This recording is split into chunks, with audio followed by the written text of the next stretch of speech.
Welcome to Monday's edition of the Yanks Go Yard podcast. Mom, do we have to do the Yanks Go Yard podcast today?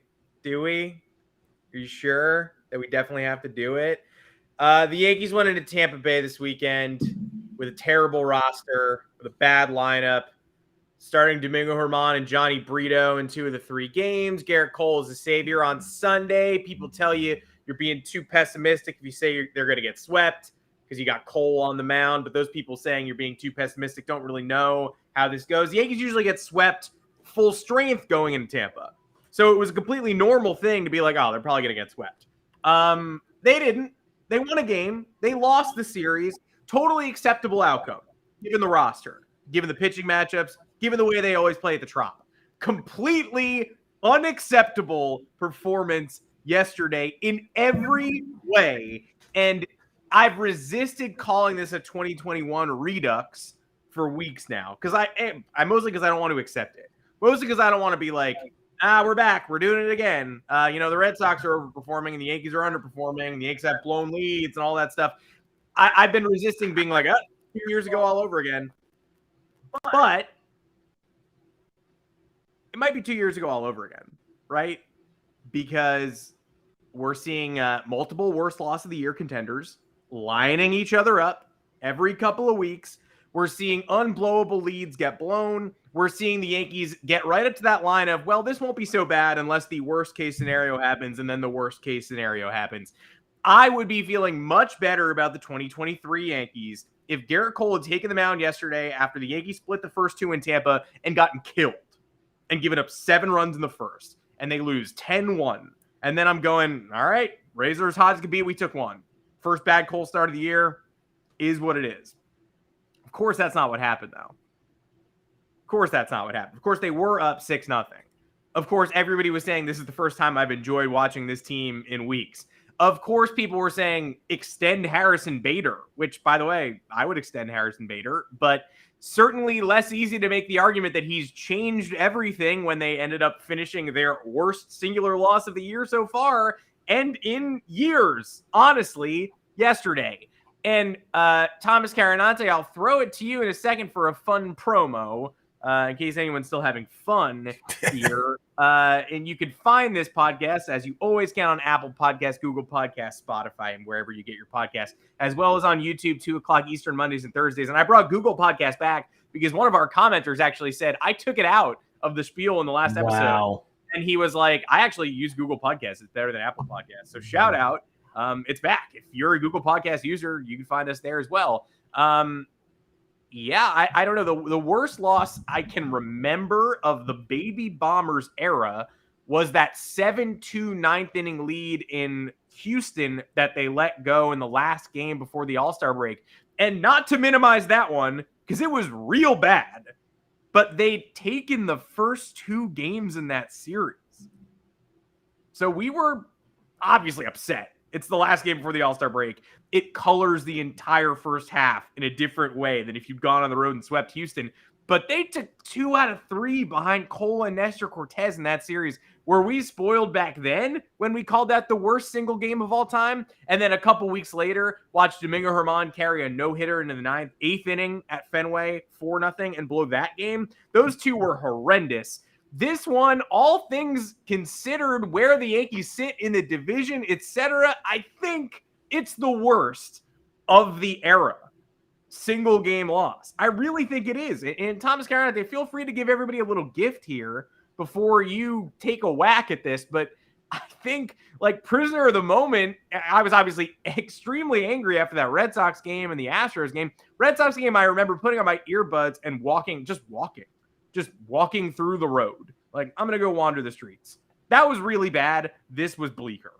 Yeah. And you're going to need this offer because now you're eliciting these memories from that Houston game. I had $100 on the Yankees during that game to win, to sweep Houston. And that one was a killer because that was right before the All-Star break and you set the vibes as bad as you could right before heading into a much needed period of reprieve. But the good news is DraftKings is here. So if you are betting for folks in New Jersey and Connecticut, we have a little bit of an alteration here. No more folks in New York. So sorry if you're listening from New York. This is just for New Jersey and Connecticut. We have an awesome limited time promo for DraftKings users. If you head on over to DraftKings.com or download the app, deposit money and place a $5 wager on any sport and get $150 instantly added to your account in bonus bets if you win or lose.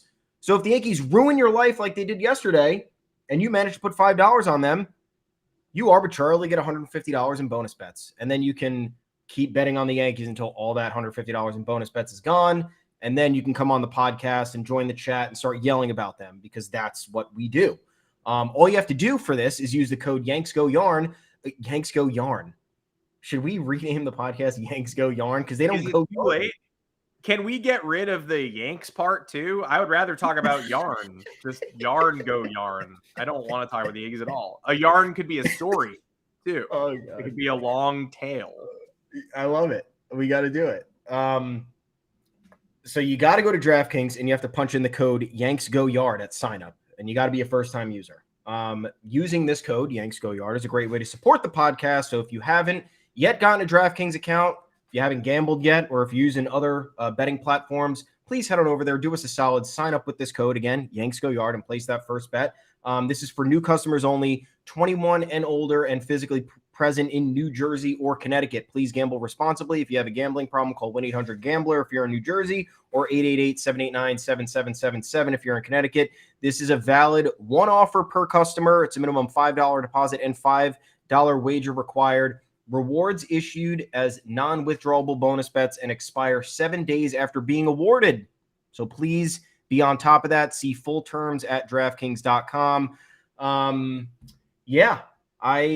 don't know. The one thing that, I know about the offer. The offer is good. I don't know about the Yankees. The one positive I had coming out of yesterday is that I figured out the amount of beer I need to drink to kind of be desensitized to a loss like that, and at the same time not flip out. So I had 4 pints of Budweiser while I was cooking and watching this game. By the time the meltdown happened, I was like, oh, of course. I was a little bit mad, but I was like, yeah, of course. Like, yeah, I saw that coming. And now it's happening, and now I'm a little bit buzzed. And then by the time the walk-off hit happened, all I did was just turn the screen off, and then I just went back to what I was doing. So no flip out.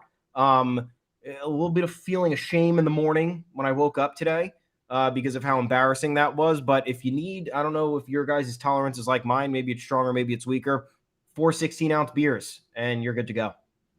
I had a great dinner. I didn't, it didn't ruin the rest of my day. I mean, it kind of did. I was checking my phone all the time. You ever read a story about a game that is already over, somehow thinking that, like, it'll stop when the lead was blown, and you'll be like, oh, I guess we won that game. That's weird. It's funny. I remember blowing a 6-0 lead, but we didn't have one at some point. So I guess maybe that's it. That's the fun part of the article. Maybe that's it. I didn't. Once they went down 7-6, I mean, there was some horrific late game execution in this game that colored it worse than the earlier, even the lead blowing portion of this game. But I was numb to it at that point. And when they're down 7-6 and they tie it up 7-7, don't take the lead. You're like, I mean, thank you for tying it up, but there's no way this ends well.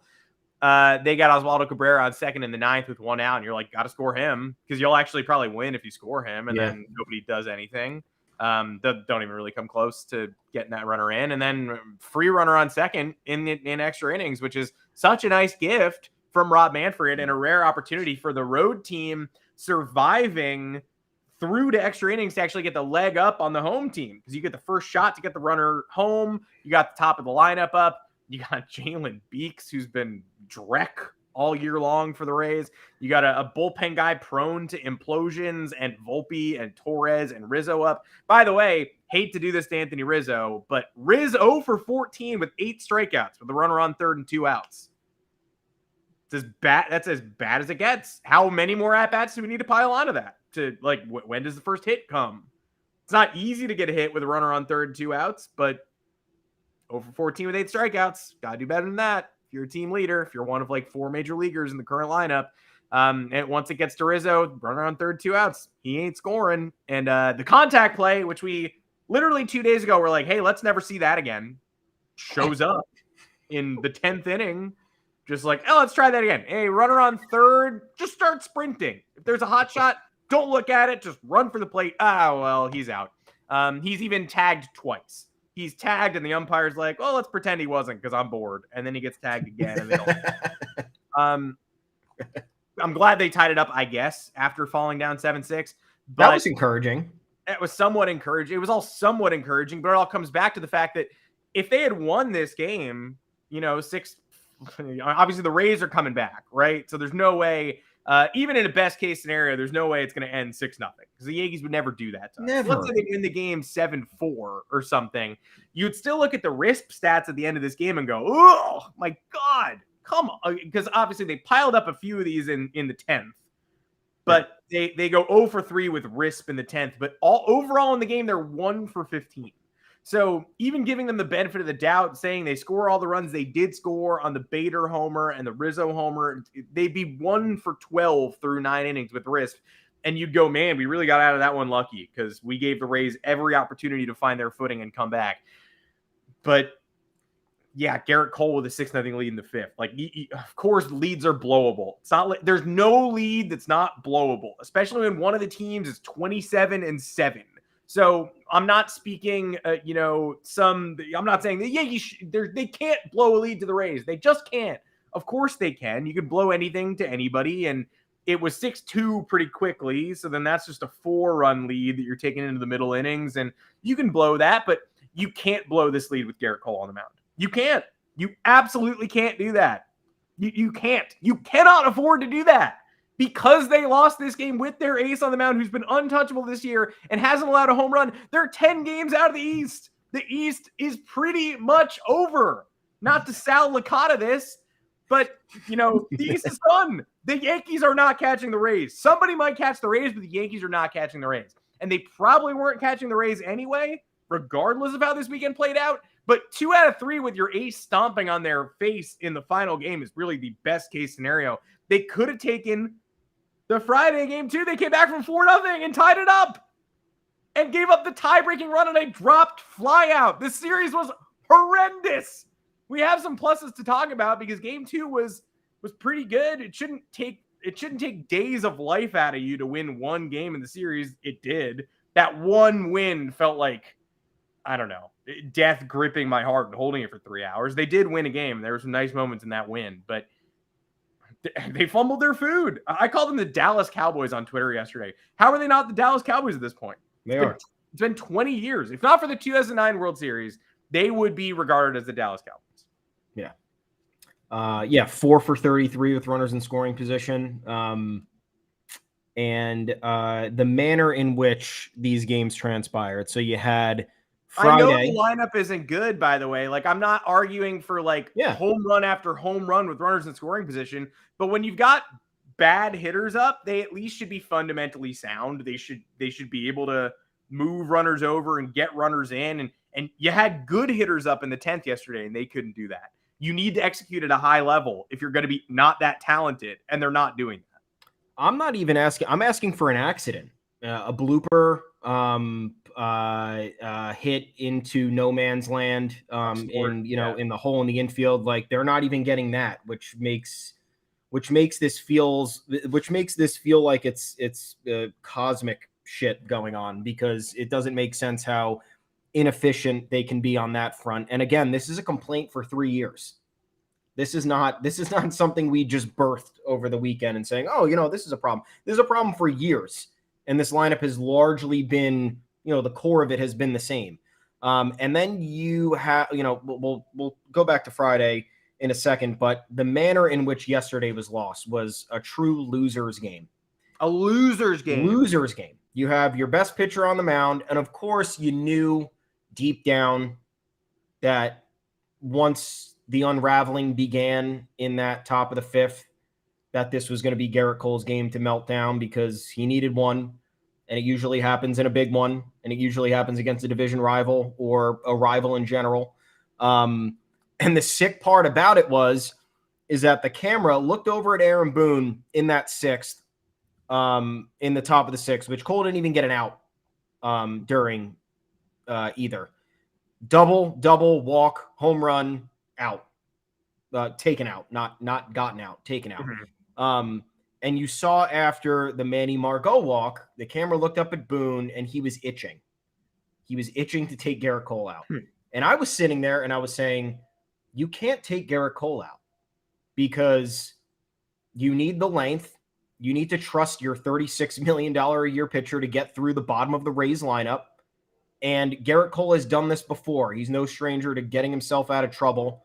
He just struck out 2 guys, Randy Arozarena with a dude on third and 1 out the previous inning. That's why you had a little bit of hope. Exactly. You're like, oh my God, it could have been 6-3 like that, and it's still 6-2. He can finish this. No.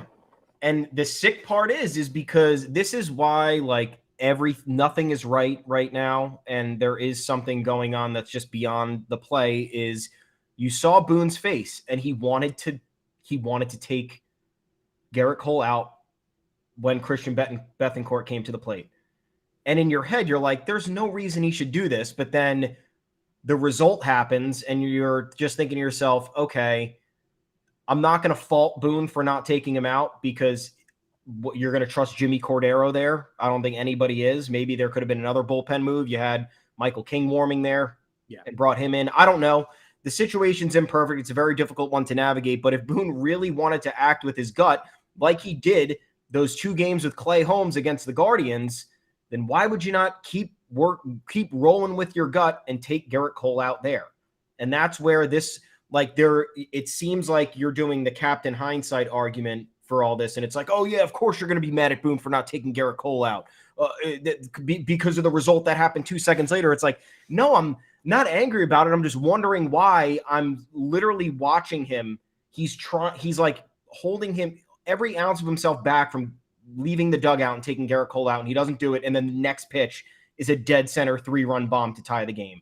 So you just look at how the things transpire. You look at people's body language. You look at the previous decision-making from games that weren't too far behind. And it's like Aaron Boone's decision-making this year would have taken Garrett Cole out in theory before Christian Bethancourt, and he didn't do it.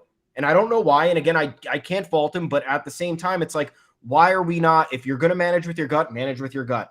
Don't be, at this point, don't even be afraid of the fan backlash because it's coming anyway. And then you have, obviously, the 8th, 9th, and 10th innings where you have runners in scoring position, don't get them across, and then Albert Abreu has to come in extras because that's how it all went down, and that's what you had to live with. So you look back and the Rays didn't entirely impress me this series. And that's not even a shot at them. It's just like, they didn't knock around our pitching too badly up until Cole's meltdown. Like, they got after Herman a little bit on Saturday. And Brito, as expected on Friday, but the Yankees got the job done against the Rays pitching, and they had an equal amount of base runners this entire series. With the Yankees having a much worse lineup. So when you have the opportunity to win a game like that and you don't, it's beyond discouraging. And that's the problem with this team. You think it's the worst it could possibly be. And then 2 days later, they figure out new ways to do it. And that's why it is feeling like a 2020 run redux at this point, regardless of who's in the lineup. It's just how things are transpiring and how the decision-making is creating some sort of snowball effect for everything. So I don't think we're being too hyperbolic by saying that, regardless of who's in the lineup or not, because you have a skeleton crew lineup and you punch back against the Rays, and then you lose. You have the worst loss of the season with this bad lineup, and it's inexplicable because you're like, how is this happening with B-level players right now? I don't get it. How did they take a 6-0 lead with B-level players? I don't know. I mean, you could smell Boone wanting to take Cole out, but you could also smell him not doing it because he was like, man, if I'm the one who takes Garrett Cole out here after I got flambéed for making the Clay Holmes moves the last couple of days, like I'm going to get killed. So I guess I'll lose this game on Garrett Cole's right arm. And then Garrett Cole's like, happy to help. I will blow this game for you. And then Holmes comes in, looks great. Wandy looks pretty good. Michael King dominates as always. You can't pull Cole there. I'll Captain Hindsight it. You can't pull him for Jimmy Cordero. But you could pull him for Michael King. Yes. You could the bullpen is depleted. You're missing Loaizaga. You're missing potential closers. You used Ian Hamilton on Saturday and it worked out, but you're missing that surefire back end guy that allows you to use Michael King against the best players or against the biggest threat. And with first and second, no outs there, Cole is melting down. After that second double in the sixth is the first time where I was like, all right, they might blow this game. In the fifth, I was with my dad, and in the fifth, when he gave up the home run, You did say it. You did say I was like, here we go. And I felt bad about doing that because I don't even know if I believed it when they gave up a solo home run. And when Gleyber Torres, makes that weird play and the Little League run scores, I'm starting to get nervous, but even I don't really believe it after they get out of the fifth. When they start the sixth with back-to-back doubles, I'm like, all right, we're in trouble now. Now you have to be a man of action. And I don't think that action is Jimmy Cordero, but you have to have a plan because the Rays are putting the pressure on you. They did not impress me this weekend. Really? You're right. I mean, they took a 4-0 lead and played with their food. If they had been the Yankees on Friday, it would have been on their case for doing damage to what should have been an easy cinch victory and having to rely on a left fielder, first baseman playing left field, dropping a fly ball in order to win that game. We would be like, man, that was pretty lame. Why did you do that? But they fight back and they put that runner on second with no outs and a run already in. And at that point, it's danger zone. It's who cares if it's the bottom of the lineup. Michael King, I think you let Cole Facemar go and then you bring in King. And if he gives up a 3-run home run to tie the game, you have to live with it because he's your best reliever by far. He can cover the 6th and 7th. Wandy can cover the 8th. And Clay Holmes, who looked really good yesterday, can cover the 9th if he has to. And hopefully the lead is 7-3 at that point. Yeah, Boone said after the game that King could have done a 4-out situation. So but he didn't bring him out for extras. So I don't know. Well, I hate to be this guy too, but Ron Marinaccio, 17 pitches on Saturday, inning and a third. I know you don't want to go to him back. He said he was unavailable. Yeah, well, he left that game on Saturday after pitching well. He completed a scoreless inning and a third. Yeah, and he yelled the F word, as he left the mound, which made me immediately think, all right, well, he's feeling something. Was he was good? Amped? You think he no, was just amped? like feeling injured because he was good in that game. I don't know why you're yelling the F word after you get off the mound. He surrendered a 2-out hit and then got out of it 3 pitches later on a grounder, and then he's screaming. So I got my eyes on Ron Marinaccio in the next couple days. Let's see what the reports maybe he didn't want to give up the hit. Hopefully, but I'm surprised that no one else has mentioned that or caught that because it immediately caught my attention as nothing bad happened. Why are you screaming? So we'll see, but we end up with Jimmy Cordero and a huge, middle innings opportunity and it's too late. And of course, because they do lose this game by 1 run, you have to think about, remember when there was a grounder to Jimmy Cordero and he let a runner score from second on it? Remember when Gleyber Torres dove and stopped a ball and tried to throw a runner out at third instead of just holding the ball, but it bounced away and that runner scored and another runner went to third and then Garrett Cole got back-to-back strikeouts. So that runner never would have scored if Gleyber Torres wasn't weirdly aggressive or Oswaldo Cabrera didn't dribble a bouncer coming his way. There were 2 completely unnecessary runs in this comeback and the Yankees lost by 1 run. So you just have to look back at that too. In addition to all the risk failure and go, Garrett Cole was awful yesterday, all things considered. It happens, but of course it happened in the worst possible scenario for the Yankees. And then there were 2 absolutely preventable runs that could not have been allowed to score that ended up dictating a game that went to extra innings. Yeah, the Gleyber play, the broadcast was kind of coming down on Cabrera for not scooping that. I mean, sure, but guess what? It was still a throw that it was a bad throw that the runner wouldn't have gotten out. He still would have been on third.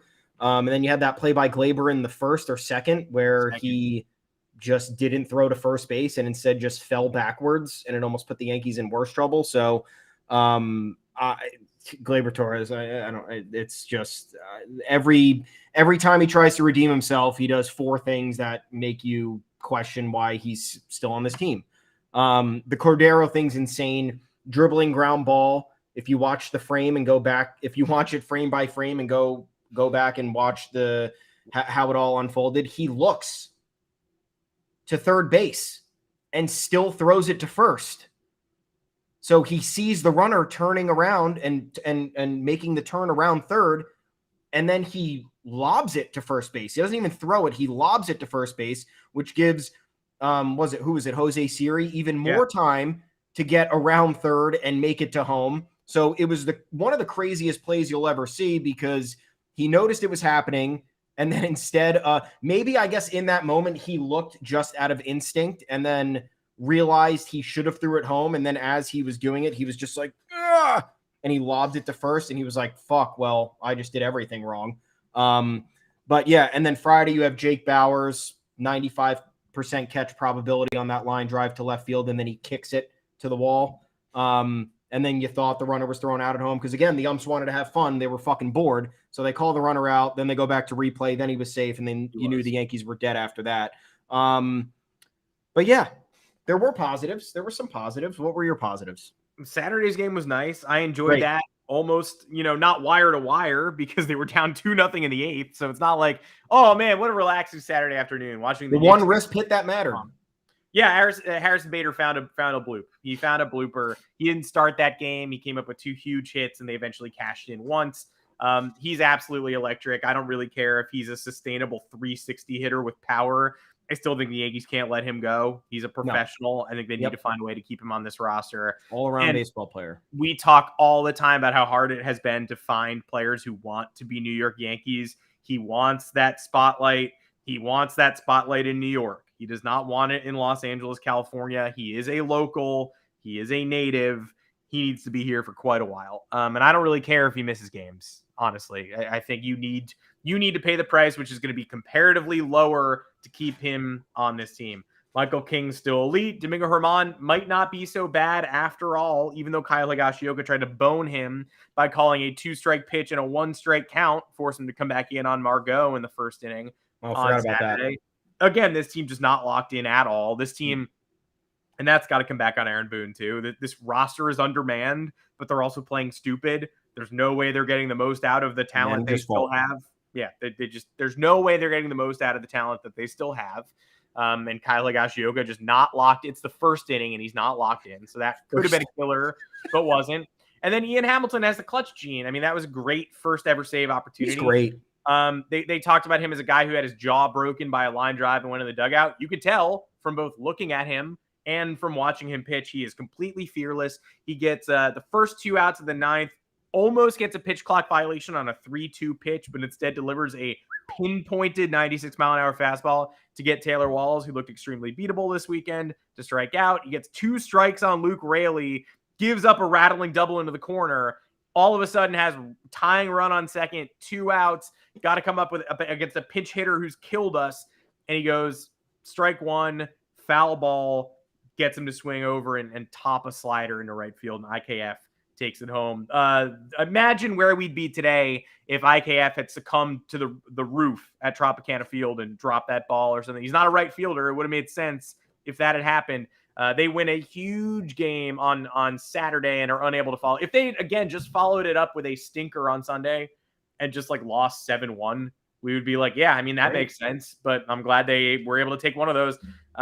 That's why it bummed me out when Rizzo said yesterday, this team proved they can hang close. I mean, what they actually proved, though, is that one of these teams makes winning plays in crucial situations and the other one doesn't. The Yankees came back from 4-0 down and blew Friday's game on awful defense. The Yankees held a 6-0 lead on Sunday and played with their food and blew it in 25 minutes with their ace on the mound, and then were unable to come up from there with a crucial hit with runners in scoring position. They tie the game with 2nd and 3rd and 1 out on a grounder. Thank you for tying it, but maybe pick up a hit there. 8th inning, they got guys on, don't do anything. 9th inning, runner on second, 1 out for the worst hitters in the lineup. They don't produce anything. And then the 10th, you're given a free gift and you don't know what to do with it. I didn't like watching Anthony Rizzo be inspired by this. And if you better come out hot this week against the Rays if you really were inspired by your ability to hang with them. But what I really learned is that, again, when push comes to shove, one of these teams makes winning plays and one of them makes losing plays. Yeah, because you look at the disparity, right? We just said, I didn't count the number of base runners, but it was almost equal. Yankees 4 for 33 with RISP, Rays 4 for 30 with RISP. And the Yankees with the defensive miscues that in the largest moments that cost them. The Yankees with the failures with those runners in scoring position, much more glaring than the Rays failures with runners in scoring position. So Yeah, but yeah, Bader, all-around baseball player, great instincts. His energy in the dugout, I think, is unrivaled. Haven't seen anything like that since probably Todd Frazier. If you guys don't watch the broadcast closely, please do. He is an absolute energizer in there, and he keeps the vibes up as best as possible. Ian Hamilton, great. Looks like a Peaky Blinder. If we can get Peaky Blinder garb photoshopped on him, like next to Cillian Murphy, I think that would probably go viral. In some respect, he could look like the brother John, I think, from the show. And yeah, they're just gonna have to show they got to sweep the A's. The worst thing they could have done was lose like that and then go into a series against the worst team in baseball and not be ready to beat the shit out of them. Because if they are not absolutely ready to beat the shit out of the worst team in baseball, then you know they're gonna lose at least one of these games, and they can't. They cannot afford to do that heading into 4-game series with the Rays, 4-game series with the Blue Jays, because effectively, if you fuck up those 2 series, you could ruin the entire season. You really could. And I'm not saying they're going to lose all 8, but if you drop 3 or 4 to the Rays, sayonara to first place, you're playing for a wild card spot. If you split with the Rays and lose 3 or 4 to the Jays, you might be looking at 3rd place. So I don't know. It's all dumb. It's really just all dumb. Red Sox are good, at least pretty good. They're not good. They're fake good. They're fake. I mean, they have wins. They're winning games. Yeah, they have wins. Yeah. I don't think they're great, but they're winning games. We're losing games. Yeah, the Orioles are beating up on bad teams. Like they have no health problems though, and they're trying to frame it like they do. People are like, oh, they're doing this all without Trevor Story and Garrett Whitlock. They're pretending like Garrett Whitlock is a starter for them. He's made 7 starts for them, 4 starts for them since he was a bona fide ace reliever, and now you're moving him to the rotation. You're acting as if him not being in the rotation is ruining your rotation. And Trevor Story was barely league average last year. Trevor Story's absence does not really affect this team. And comparing it side by side to what the Yankees are missing, I know you can only use injuries as an excuse, to a certain extent, but the Sox have 2 more wins than the Yankees, and they have 3. They have 21 wins. 21 and 15. Okay, so they have 3 more wins than the Yankees. They're 3 games ahead of them, and they've had minimal injuries compared to the Yankees. You're not going to tell me that who's the other bullpen arm that's out? They have one other bullpen arm that's out, and Yu Chang is out. Those are not Joely Rodriguez is not a loss. That's a loss in terms. If you need innings eaters, that's not a loss in terms of an actual producer for you. The Yankees are down half of their producers at this present moment. They are running into these situations with the bullpen because they literally don't have enough arms. It's not, they're not undermanned 2 guys. And it's like, oh man, would have been great to have Tommy Kahnle in that situation. No, we have no choice but to go to Albert Abreu in the 10th because this is what we're fucking dealing with. So Red Sox winning games, give them props for that. Don't compare your situation to mine because it's disingenuous and it's wrong. Kahnle, Loaizaga, Trevino, Carlos Rodon, who we might not see this year, who has a degenerative chronic back condition of some kind, Frankie Montas, Judge, Stanton, Ben Rortvedt. Bader up until Tuesday. You saw the day. Everyone said Bader wasn't going to be an offensive difference maker. I mean, we said that to an extent. We said he's going to bring great energy here. Historically, he's not a tip-top hitter, but he runs into some and he kind of gets some clutch hits. So yeah, this will help. It's not going to solve their problems. But missing that element for the first full month of the season. He didn't come back until less than 6 days ago. So they were without that. You forgot to mention Severino, Scott Efros,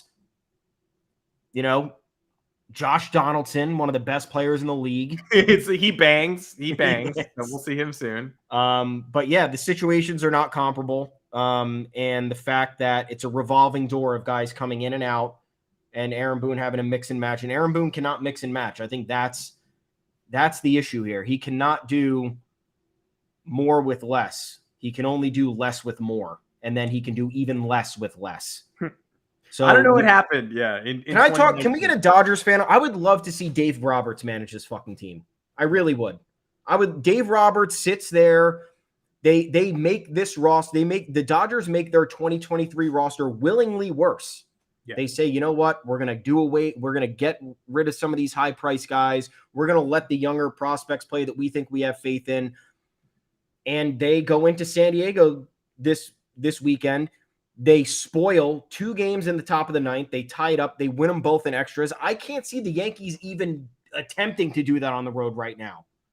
And I understand that they have a skeleton crew, but you look at a team like the Dodgers who obviously trust their manager enough to willingly downgrade, and they're getting the same results. And he's doing all types of mixing and matching with their outfield was terrible up until a couple of weeks ago. And then James Outman started playing every day. He kind of figured out how to make left field a little bit more effective. I don't know. The Yankees don't have the most resources in the world, but Aaron Boone's certainly not helping. And it's, again, should be on easy mode. It really should be on easy mode for both of these guys. Dave Roberts and Aaron Boone should be shaking hands, thanking their lucky stars every day that they have the Steinbrenner fortune and the Los Angeles Dodgers Andrew Friedman genius behind them. And yeah, Dodgers are living large. What do they have? The same record as the Red Sox. They're like 21 and 14. Pretty good for a team that we all agree doesn't have a shortstop. The Yankees didn't have a shortstop last year either.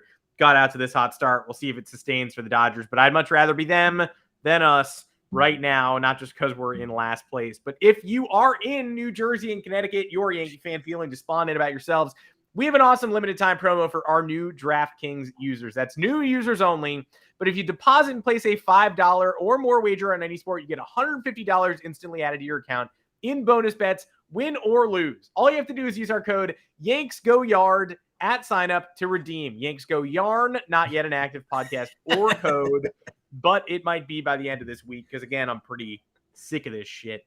Currently, it's Yanks Go Yard at sign up to redeem. That code is a great way to support the pod. Most importantly, you'll get this $150 in free bonus bets if you win or lose, but you'll also help us out a lot by having us be the source of your ability to play. So if you don't have a DraftKings account yet, do us a solid, sign up with the code YanksGoYard and place that first bet. New customers only, 21 plus and present, physically in New Jersey or Connecticut. Please gamble responsibly. Gambling problem? Call 1-800-GAMBLER in New Jersey or 888-789-7777 in Connecticut. Valid one offer per customer. Minimum $5 deposit wager required. Rewards issued as non-withdrawable bonus bets and expire 7 days after being awarded. See full terms at DraftKings.com. I'm just going to shit on the Rays for a second here, though. Shit on them. After this game, so the Rays, everybody's criticizing them for their light schedule, and they fight back against Garrett Cole. And that was, you got to do a victory lap after that. As annoying as that was, come on, 6-0 in the 5th against Garrett Cole. We fucking win. We keep saying that has to be game over for a reason, because Garrett Cole is the Cy Young frontrunner, and the Rays have put up almost no offense against him through 4 innings. Yankees have to finish that job. They don't. The Rays storm back, win the game in extras. They should be extremely proud of themselves.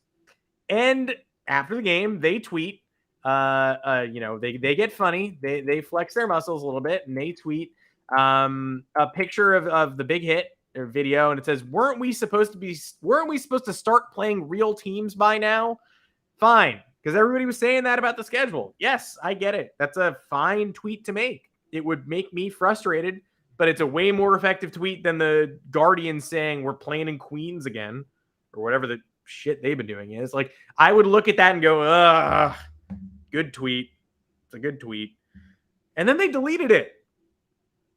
Wimpy, what are you doing? I don't know who got to the Rays social person. Maybe they had a change of heart and someone was like, hey, just a reminder, the Yankees are pretty injured right now. You might not want to say this isn't a real team or whatever. I don't know if it was out of some sympathy. Maybe Yankee fans were just taking that tweet, pounding it into oblivion with a ratio. Maybe Elon didn't like it and banned it and deleted it himself. I don't know what happened, but I do know wimpy move, talk smack. You backed it up. You get the right to talk smack. Now you delete it. You put that seed in the Yankees' heads. If they're a serious team, they go out and split, take 3 or 4 this weekend at Yankee Stadium out of penance to show you, and you got to back it up. Why are you walking away? The worst thing you can do online is talk smack. Your replies are going to get massacred. But the only thing worse than doing that is deleting that smack that you talked, because then you're going to get, everybody sees it. This did not get hidden. We wrote about it. It didn't go away. It never goes away. Not standing by it is the only thing you can do worse than tweeting it in the first place. Maybe they looked at the standings after because they weren't paying attention, and then they saw the Yankees were bad, and they were like, oh, we shouldn't keep this up. because we did play a bad team and we're still playing an easy schedule. Or they realized that they looked at the bottom half of the Yankees lineup and they were like, actually, this team has like the same OPS as the A's, so it's not good. Maybe we'll have to wait until Judge and Stanton come back before we can actually say we beat a good team if we beat the Yankees. I don't know. It's classic. Look, it is. I mean, I don't know why you delete that just because someone's going to screenshot it. You know how this goes. Michael Kay gets outed in the DMs last week for going after a Yankees fan who just made up that Kay was defending Cashman on the broadcast, which didn't happen. Yeah. And then he screenshotted the DM and then it goes live. Like, this is going to happen, especially if you're any account with a check mark or if you're a team playing the Yankees, because not only will Yankee fans screenshot it, but everybody who hates the Yankees will screenshot it and love it because they hate the Yankees. And this is where they get their pleasure from because they have no other ways to fulfill their lives. And on one end of the spectrum, I can understand it. On the other end, it's frustrating. Do something else. The Yankees are a complete skeleton crew right now, and losing a series like that to the Rays, while embarrassing, is like also should have probably gotten swept. Also probably should have gotten outscored by 10 runs. Also probably should have, Garrett Cole should have been chased in the third. Like, this series ended up going a lot better for the Yankees when you look at the totality, and then you just point back to 4 moments where this team just couldn't get it done, and they end up looking like a laughingstock. So I get it. But the Rays, you got to be better than that. Can't be deleting stuff online. Come on. Rays should have punished us hard. You're right. In terms of getting physical punishment, Carlos Rodon might not be back anytime soon. Though it was nice to see him in the dugout over the weekend. He wants to pitch. He wants to pitch. You wrote about the Carl Pavano comparison, and I think it's what you said is apt, saying like this is way too premature to do this. It might turn out to be a bad contract. The back issue might affect him for the duration of the deal. Maybe he needs offseason surgery. All of those worst case scenarios are in play. But Carl Pavano lied about his injuries. Carl Pavano withheld them. Carl Pavano didn't have that much talent leading into his Yankees tenure. Not even close. Carlos Rodon was a perfect signing at a perfect time, who was dealt with this ridiculous setback that's so 2023 Yankees. It hurts. But he wants to be out there and yearns to be on the mound. That said, the other injured Yankee, Luis Severino, appears to be coming back relatively soon, and his attitude could not possibly be more in the opposite direction of Carlos Rodon. He was angry that the Yankees didn't want him to throw a rehab start in Tampa, instead settling for a simulated game. He was angry that the Yankees wanted to start his rehab clock in Scranton on Wednesday, a day game, as opposed to Thursday, because he did not want to stay overnight in Scranton. Luis Severino is not coming back to the Yankees. He will not be signing long-term with the New York Yankees. The New York Yankees probably aren't as interested in him as other teams would be. St. Louis Cardinals, Los Angeles Angels of Anaheim seem like solid Luis Severino destinations to me. But it's no secret, right? Every time Severino talks, he somehow manages to lose more leverage. It's like the Vlad Jr. stuff we talked about a couple weeks ago when his dad's like, hey, don't say you would never sign with the Yankees when you were dead because maybe they offer you the most money. And he's like, nope, I'm going to say it again. Luis Severino, everybody knows you're not coming back here, but you've got a couple weeks to realize your goals and the Yankees' goals are the same. You need to have a big year in order to get that contract that you think you deserve. The Yankees need you to have a big year because Frankie Montas is going to be a while and Carlos Rodon is not walking through that door, and this current rotation doesn't have a chance. And we add Luis Severino, at least got a shot. You got to make your final year in Pinstripe special for both people's purposes. And this is another ridiculous. I can't believe that Luis Severino is still the one who is going after the Yankees medical staff rather than the other way around. We attack the Yankees medical staff all the time. We don't trust them. I would understand some distrust, but the particulars of when your rehab start is because you don't want to be in Scranton has nothing to do with the medical staff's desires. That's just preference, and that's being a baby. Yeah. How did The Office never do an episode with the Yankees AAA team? I don't think, I think they asked, I think they focus grouped, and I don't think Shelley Duncan was a big enough draw. I don't think anybody knew. I don't think the national audience recognized Ian Kennedy. So I think they were like, I don't think Andy Bernard and Ian Kennedy interacting would be a highlight. So I think they just decided Kevin Reese doesn't translate on the national space. Yeah, you're right. Kevin Malone just like sitting on nachos by accident at a game like that. It writes itself. They made the stadium used to look very dumpy too. It was like a big concrete. They also used to be the Scranton Yankees instead of the Scranton Rail Riders. Maybe that had something to do with it. But Kevin Russo, Juan Miranda, Eric Duncan, Colin Curtis on this 2009 team. That would have been really fun to watch. Kevin Cash was there. I'm sure he Kevin Cash, yeah. On this Yuxton. Regi Corona, remember him? No. Yeah. No, you don't. All right, I got two things to say here. I'll start with Severino, and then I'll go to the Pavano thing. Pavano Rodon. I said in the beginning of the season when Severino got injured that, and this was not a shot at him. I just said I couldn't wait for his time to be done in pinstripes. Just because there's always something. There's always something to be desired. And the fact that this is still happening, right? It happened last year. He complained about being put on the 60-day IL. He was the one who got injured. Wouldn't look at the calendar. They tried to show him a calendar to say, this is when you'd be back. He goes, I'm not reading that calendar. Okay, great. Refused to read the calendar. Again, publicly called out the organization. Then you have the fact that there was injury information withheld prior to his 2019 injury, which essentially kept him out for 2 years.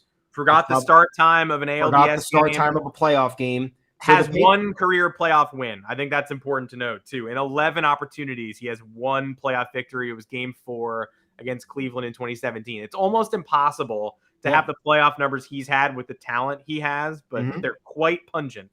And it's almost impossible for someone like him to continue to be outspoken when he hasn't necessarily earned the right to. Yes, 2017 and 2018 were really good. 2 years of success doesn't really earn you anything in any sport, really, unless you're heading into a contract year and then you step in shit, and that's kind of how it works. But I said, and I didn't say it too loudly because I didn't want people coming after me in the offseason, I thought they should have traded him. I thought they should have picked up his option, $15 million, and traded him somewhere. Why? Because you could have signed another pitcher. You could have actually recouped some value in return, and you could have cleared some payroll after the Donaldson mess, the fact that you knew you were signing Aaron Judge to that big of a contract. I know $15 million isn't a whole lot, but once again, you did not get anywhere close to a full season from Luis Severino. You got 19 starts, you got a public complaint, and you got more drama than you did help. And then here we go again. Start of the season, lat injury, out for another 2 months.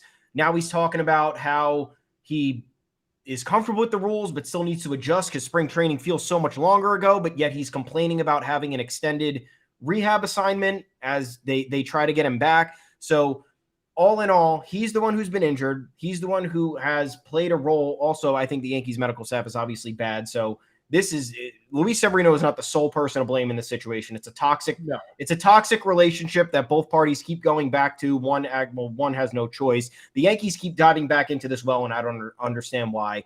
I think it's the disease that they have, the front office has, is that they will see out every extension. They will see out every trade until the bitter end because they never want to admit too early that they're wrong. They were wrong on Luis Severino, and perhaps that was unlucky. But now they're really showing that they're wrong because the behavior for Luis Severino has now been there for 4 years, and the Yankees are choosing to live with it, choosing to put up with it when the results are not there.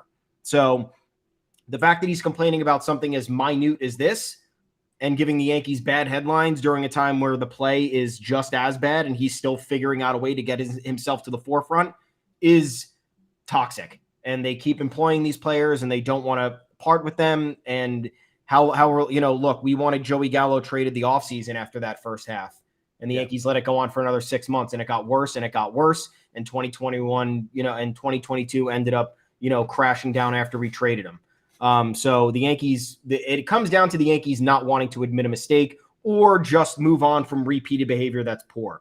Now you want to talk about the fans.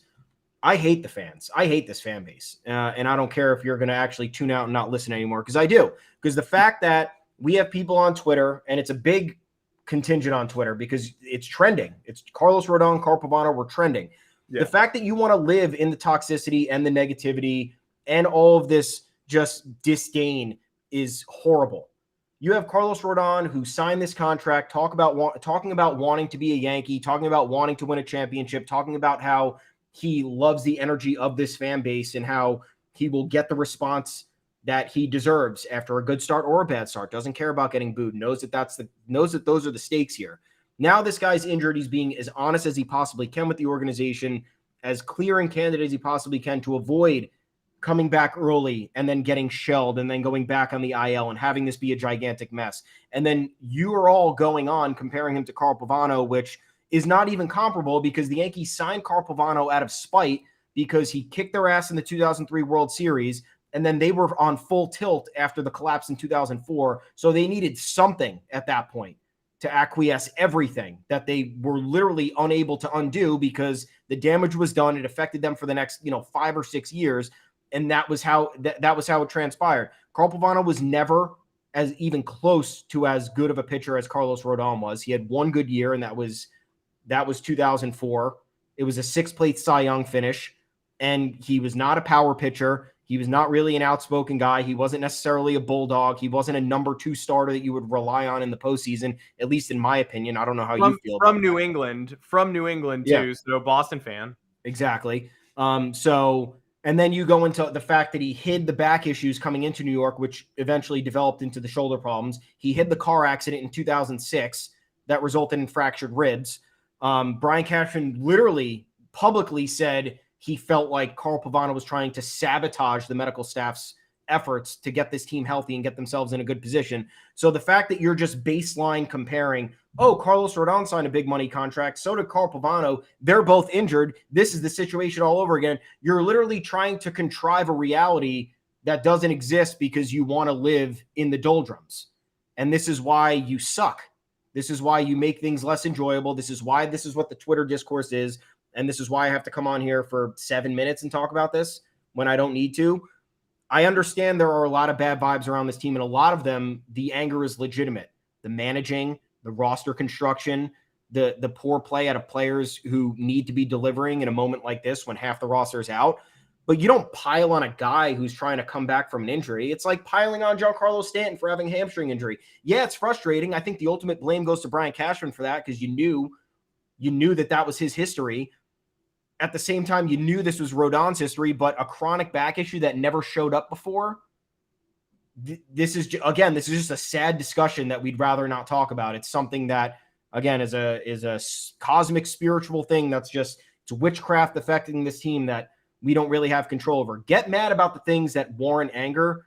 Don't pile on guys who are trying their best to get healthy and be transparent and be positive in their recovery or whatever it is, because that's just adding to the toxicity, and it's trying to ruin a situation that's actually trying to get on the other side of it, and you're doing your best to keep it on the bad side.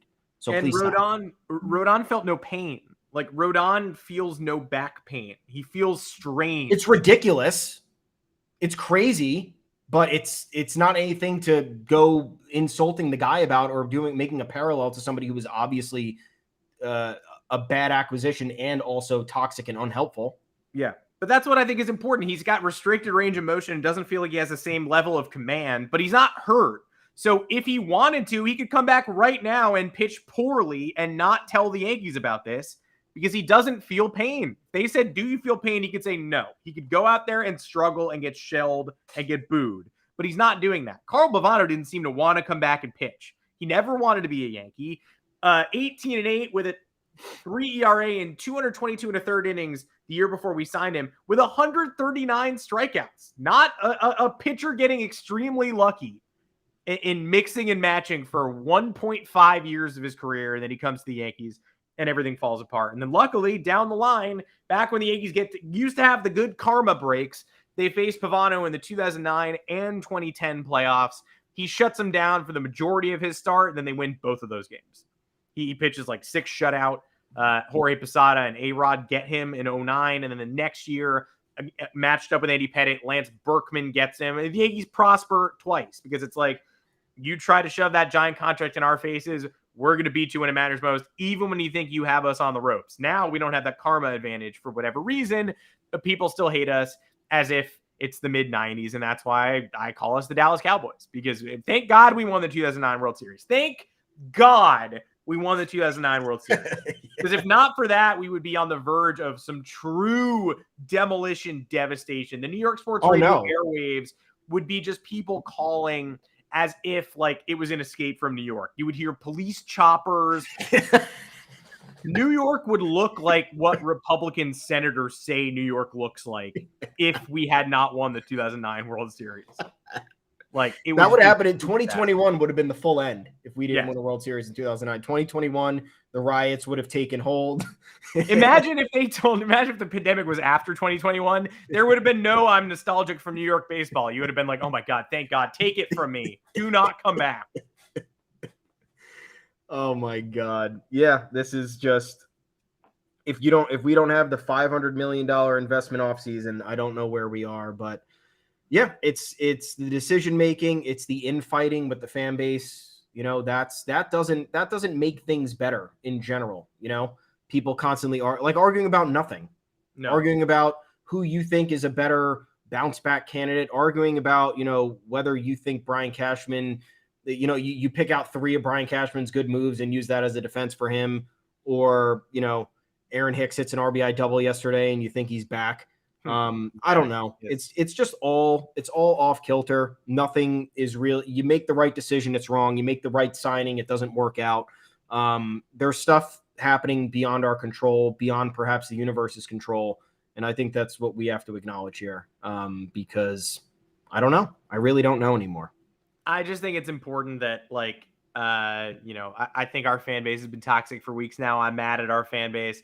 I'm mad at the Red Sox fan base for being complaining children all offseason long and booing Chaim Bloom and the front office at the winter warm-up weekend or whatever. And now that you're 21-15, you're taking a victory lap Massachusetts for Chaim Bloom. You guys took the trip to Springfield to act like entitled children and boo your front office for constructing this team that you now love a month later. And Yankee fans, you know, Yankee fans get guff for booing Aaron Hicks. We gave them guff for booing Aaron Hicks before opening day even started. But they've been rewarded with the dullest baseball of all time. So it's almost like, all right, you made your bed. Now you get to lie in it. This team is a snooze fest. Red Sox fans getting rewarded for doing the same thing. And the national media has conveniently forgotten that they traveled to a Red Sox fan event to yell at the team president and ownership.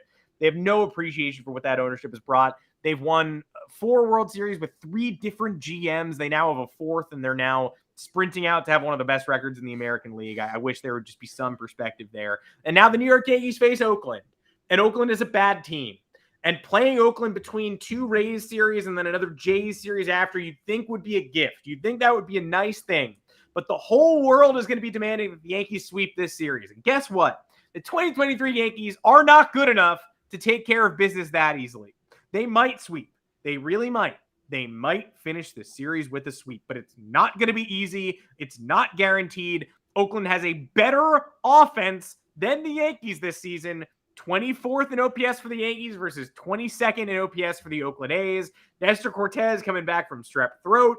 Clark Schmidt, Johnny Brito. We are seeing JP Sears. We are not seeing Oakland's best pitcher, the rookie Mason Miller, who almost no-hit the Mariners. That's a slight break. But between our 2 series against our most heated rival, we get this relaxing respite at home against the worst team money could buy because they don't spend money on anybody and they're horrendous. But oh wait, their offense is better than yours, and both the Yankees and A's are in last place. So I'm just saying, don't take these games for granted. The Yankees are actually going to have to scratch and claw to do what you're selling them that they have to do. Yeah, and I'm not even paying attention to the Yankees this week. I need the Braves to beat the shit out of the Red Sox, and then I need the Cardinals to turn their season around against the Red Sox. Give me 5 straight losses for Boston, and I'll be okay mentally. Because I'm confident the Yankees will win 2 out of 3 against the A's. I know they're pathetic, but they're not that pathetic. I think they'll win 2 out of 3, but people are going to be saying that should have been a sweep, and they're going to be right. But this team isn't good enough to be delivering on stuff like that. But you got Cole against the Rays. You'll have Nestor for the end of the Rays series too. So like you'll get 2 of your best pitchers in there.